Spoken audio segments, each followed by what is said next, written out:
C'est-à-dire qu'OpenAI s'écroule, Sam Altman ne s'approprie pas. Ça paraît incroyable, mais c'est vrai. Il n'a pas de part dans la société.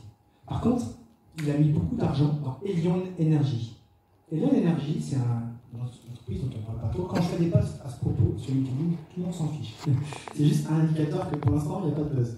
Mais en fait, c'est la question de la fusion nucléaire. La fusion nucléaire, en gros, c'est une alternative à la fission nucléaire. Et la fusion nucléaire, ce serait en gros, au lieu d'avoir une grosse coquille toujours prête à exploser, on a un moteur thermique. Quand on arrête, il n'y a pas d'explosion, il n'y a pas de pollution. C'est pas parfait, mais la pollution nucléaire est très très limitée. Et la production énergétique est énorme. Bon, pour l'instant, ça fonctionne, mais ce n'est pas encore appliqué. Et d'après un savant mélange entre du pifomètre et des informations fiables, il faudra attendre entre 20 et 30 ans avant qu'on ait des petites centrales nucléaires qui seraient financées donc par les États-Unis et qui permettraient d'alimenter énormément énergétiquement. Et là, on n'aurait plus cette limite énergétique pour les îles. On aura toujours la limite minière, par contre. Et donc ça, c'est l'étape d'après.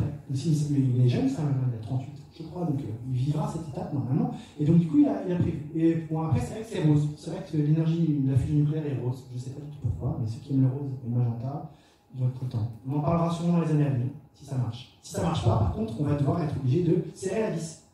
Parce qu'on n'aura pas du pétrole, du gaz, on l'a bien vu avec le conflit en Ukraine, à l'infini.